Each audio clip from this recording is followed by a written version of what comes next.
Hello and welcome.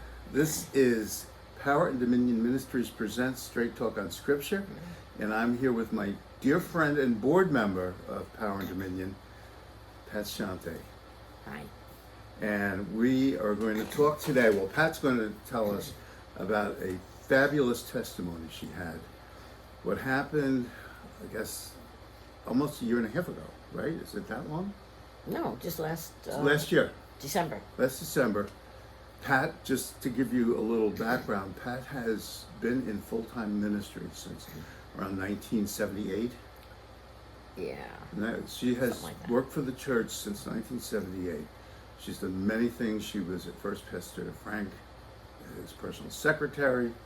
She, has done so many things. As an elder, she counsels. She has multiple hats. But in the last couple decades, she was the director of our Joseph Storehouse, which is our food and clothing benevolent ministry.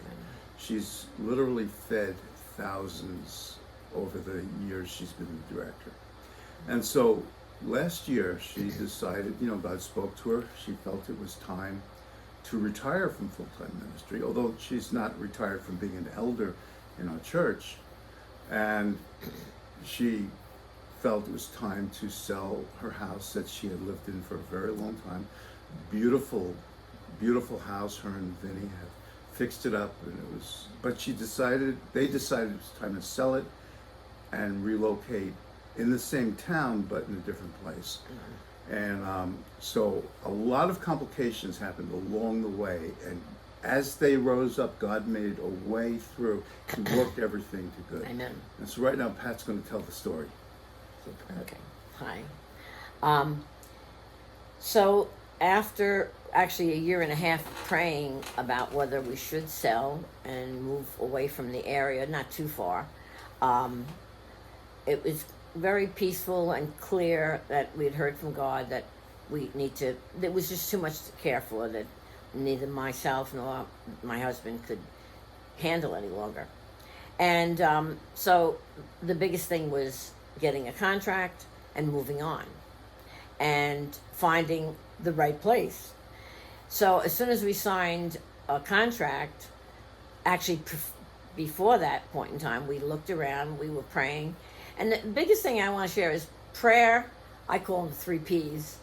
Prayer, persistence, perseverance are key in anything in life, both physical and spiritual. And so for over a year and a half, prayed before we made any actual moves. And we eliminated several other places. We wanted an HOA place, which takes care of a lot of things that you normally would have to take care of in a home. And we needed a break from that and just lesser responsibilities, physically especially, as time went on. So many places came up, and I lost many places. And I found there's ways of doing it where you can write a check even though the money's not there because it doesn't go anywhere. It's like all these technical things. But all this came from investigating, persisting, praying, talking to people. And so what happened was I had lost probably 3 or 4 houses that we really liked, and they were just kind of walk in and do very little. And then I was at a point where I was getting a little discouraged, and it was becoming difficult.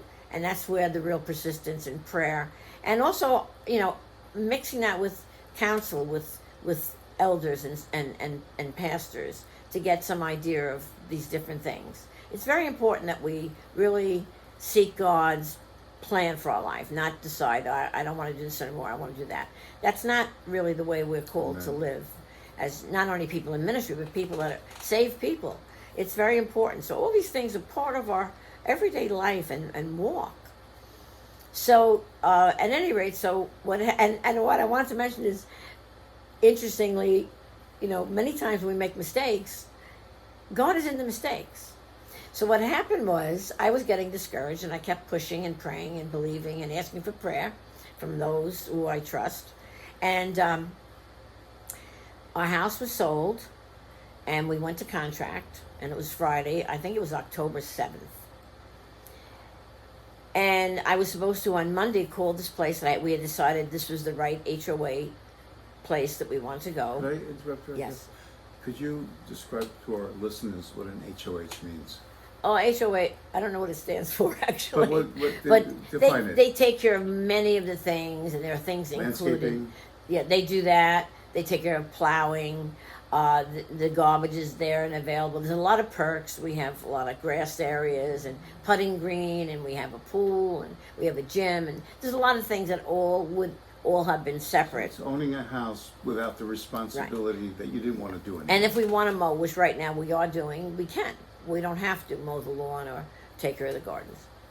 So this just took a lot off of us, and just the house itself was our responsibility, or is. So what happened was, even though we had been looking for quite a while, we couldn't sign a contract until the first contract was signed, and that had taken place. And on Monday, I was supposed to call about a specific house, and for some reason or other, I forgot. I completely forgot, which was weird because I was constantly on top of it. But it was all in God, because I lost the house that I was looking at. And then on Tuesday morning at 9:05, I said, I'm calling a second. She walks in that office because I can't, mess this up. And as I was speaking to the manager who I was working with, she said to me, oh, I'm looking at my emails while I'm talking, and there's something that just came in last night. I didn't have it yesterday, but I haven't put it on any list. It hasn't gone anywhere. And the people are there, that the man that passed away, his daughters are there. If you want to come over and take a look at it, but the place is in need of repair. Not damaged, but run down. And that's what I did. And I had a witness after praying for a year and a half. You should have some kind of a witness. This is it. Even though it's not what I wanted, I just knew it was the right thing. So Can I? Yes. I have been to Pat and Vinny's house on multiple occasions. They put some work into it, but it's gorgeous. It's absolutely just a beautiful home now. Thank you. So at any rate, so I said I have to come back with my husband later, and I realized at that point I had to write a check. I learned how to do this because the check wasn't going anywhere, just in a file. I always thought I had to have the money, and you have to transfer money, and it takes time. And the way the market has been, something's gone in 24 hours. So I did that. And we came back, my husband and I, and he felt the same way. We made an offer, and we moved from there. And within 2 months, we closed. We closed on the one house. The same day we closed on the second house. And it all happened, all of a sudden, very quickly.